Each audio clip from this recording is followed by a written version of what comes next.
काम कर रहे थे। इस टनल में लैंडस्लाइड होता है जिसमें मजदूर फंस जाते हैं।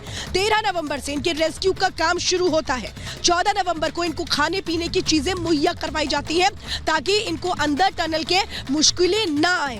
15 नवंबर को मौके पर खुदाई के लिए मशीन मंगवाई जाती है। तब तक एक्सपर्ट से जितनी भी एडवाइस होती है वो ली जा चुकी होती है। 15 नवंबर से पहली बार श्रमिकों से बात हुई थी, उनका वीडियो सामने आया था। श्रमिकों से बात होने के बाद 17 नवंबर को जो काम होता है रेस्क्यू के लिए उसको आगे बढ़ाया जाता है, लेकिन मलबा आने की वजह से रेस्क्यू ऑपरेशन को रोक दिया जाता है। उसके बाद 18 नवंबर को इंदौर से ऑगर मशीन मंगवाई जाती है। 19 नवंबर को वर्टिकल ड्रिलिंग की प्लानिंग की जाती है कि अगर जरूरत पड़ती है तो वर्टिकल ड्रिलिंग कैसे की जाएगी। 20 नवंबर को मौके पर टनल एक्सपर्ट्स आते हैं जिसमें विदेशी एक्सपर्ट्स भी आए थे। 21 नवंबर को श्रमिक पहली बार 41 श्रमिक कैमरे के सामने आए थे, जो एंडोस्कोपिक कैमरा अंदर गया था उसके जरिए उनकी तस्वीरें ली गई थी।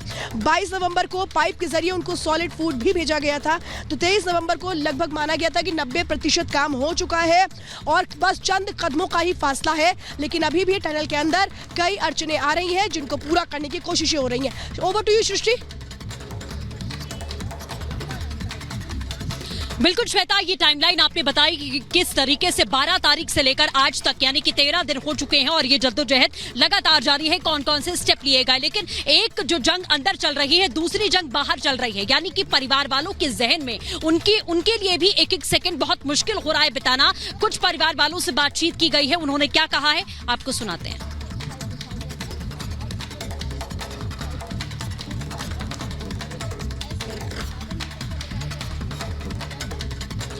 बिल्कुल देखिए, उन फैमिली से भी हम लगातार यहाँ पर बातचीत कर रहे हैं क्योंकि जैसा हम कह रहे हैं कि उनका मनोबल बढ़ाना भी बहुत जरूरी है, क्योंकि उनके लिए कैसी उनकी मनोस्थिति होगी इस वक्त की 13 दिन से उनके घर का कोई सदस्य, उनका परिवार, उनका संबंधी इस वक्त अंदर टनल के भीतर फंसा हुआ है। उनके हालात क्या हैं उसे समझना, बाहर वालों की मनोस्थिति को समझना, ये बहुत जरूरी था। लेकिन अभी अच्छी बात यह है कि वॉकी टॉकी के थ्रू जो है वो बातचीत हो पा रही है। परिजनों की, जो परिजन बाहर आ रहे हैं वो लगातार ये बात बता रहे हैं कि उनके अपने परिवार वालों से बातचीत हो रही है और वो हर कोई कुशल है और अंदर ठीक है। मतलब उनकी ओर से बताया जा रहा है जो टनल में फंसे उनके परिजन हैं कि उनको खाना मिल रहा है, वो ठीक है, उनको दवाइयां मुहैया करवा दी गई हैं, यानी कि अंदर उनकी स्थिति ठीक है। इसीलिए बाहर उनके जो परिवार वाले हैं वो सकुशल यहाँ पर रह पा रहे हैं और वो पूरी तरीके से निश्चिंत हैं। एक बार आपको फिर से सुनाते हैं कि परिजन क्या कुछ कह रहे हैं।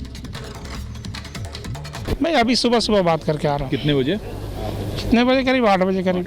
सुविधा है हर चीज़ का, सब लोग अंदर ठीक है। बातचीत करके आए हैं, उनसे पूछे कि कोई दिक्कत तो नहीं है। बोले नहीं, कोई दिक्कत नहीं है। अभी क्या महसूस वो लोग अंदर कर रहे हैं? क्या अपनी पीड़ा क्या बता रहे हैं? नहीं, पीड़ा की बात नहीं है। उन लोग भी है कि कब हम लोग बाहर आ जाए, उन लोग भी आस लगा के रखे हैं। क्या क्या उपलब्ध है अंदर उन लोगों को?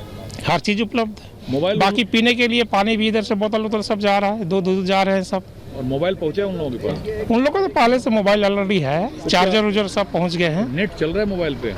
नहीं, नेट नहीं चल रहे हैं अंदर। जो वाकी टाकी से बात करना चाहते हैं वो एक आदमी है वहाँ पर, बुला करके लाते हैं, उनसे बात करा देते हैं। कितना वॉकी टॉकी है अंदर?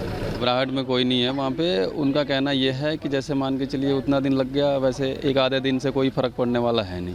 अब आप ही सपोज कीजिए ना, आप ही सोचिए कि जब शुरू में बस ड्राई फ्रूट जा रहे थे एक छोटी सी पाइप के जरिए, पतला 4 इंच के पाइप के जरिए जा रहा था, तो उस टाइम पे जब उन्होंने सर्वाइव कर लिया तो सर अब तो खैर उनके पास खाना पीना हर चीज़ जा रहा है। बिल्कुल, तो इस वक्त परिवार पर क्या कुछ बीत रही है आपने सुना। एक बड़ी खबर आपको बताएंगे। दरअसल रुड़की से जो वैज्ञानिकों की टीम स्पेशल पहुंची है, वाइब्रेशन की जांच कर रही है, क्योंकि जब ऑगर लगातार ड्रिल किया कितने वाइब्रेट हो रहा है उसको लेकर भी एक बड़ी चुनौती है, क्योंकि अगर ज्यादा वाइब्रेशन का तो आगे चुनौतियां और आती हैं। इन तमाम स्थितियों के मद्देनजर अब जी स्पेशलिस्ट पहुंचे हैं के अंदर लगातार वाइब्रेशन की जांच बिल्कुल। कर रहे हैं। वैभव, श्वेता और सृष्टि, हम आपके पास फिर लौटेंगे तो बड़ी अपडेट बता रहे हैं। वाइब्रेशन मशीन भी चेक की जा रही है, रडार भी है और फिलहाल ऐसा लग रहा है कि 11 बजे तक फिर से ड्रिलिंग का काम शुरू हो सकता है। चलिए अब आगे बढ़ते हैं और आपको दिखाते हैं 2 मिनट में भारत।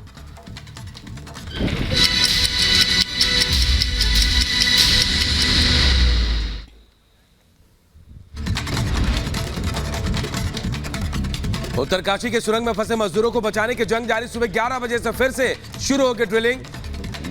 नौकी तकनीकी खराबी के चलते रुका था ऑपरेशन। उत्तरकाशी में रेस्क्यू ऑपरेशन पर पीएमओ के पूर्व सलाहकार का बयान। श्रमिकों को बचाने के लिए किए जा रहे हैं संभव प्रयास। रेस्क्यू ऑपरेशन में लगी ऑगर मशीन का प्लेटफॉर्म किया गया ठीक। ड्रिलिंग में मेटल आने से टूटा था प्लेटफॉर्म। उत्तरकाशी की सुरंग में अब तक 48 मीटर हो चुकी है ड्रिलिंग। अगले 5 मीटर तक कोई मेटल नहीं है। टनल में पाइप के जरिए श्रमिकों को भेजा जा रहा खाना और पानी। 41 श्रमिकों के लिए पैक किया गया खाना। उत्तरकाशी में फंसे मजदूरों के लिए विशेष पूजा अर्चना की गई। उज्जैन के महाकाल मंदिर में श्रमिकों के रेस्क्यू के लिए की गई पूजा अर्चना। जम्मू कश्मीर के राजौरी में एनकाउंटर में शहीद हुए जवानों को दी गई श्रद्धांजलि। आतंकियों से मुठभेड़ में सेना के 2 अफसर सहित 3 जवान हुए थे शहीद। यूपी के महाराजगंज में बुजुर्ग की दर्दनाक मौत। खेत में पराली जलाते समय आग लगने से जान गई। प्रशासन ने मौके का जायजा लिया।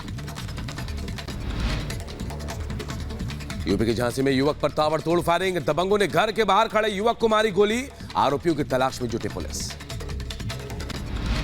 यूपी के मऊ में 2 गाड़ियों की आपस में भिड़ंत हो गई। हादसे में 5 लोग जख्मी। शादी समारोह से वापस लौट रहे थे सवार।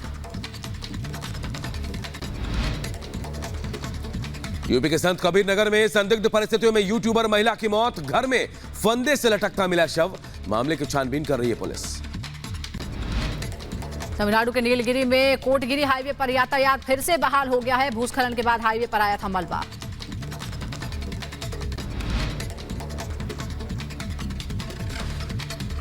तमिलनाडु के कई इलाकों में जोरदार बारिश।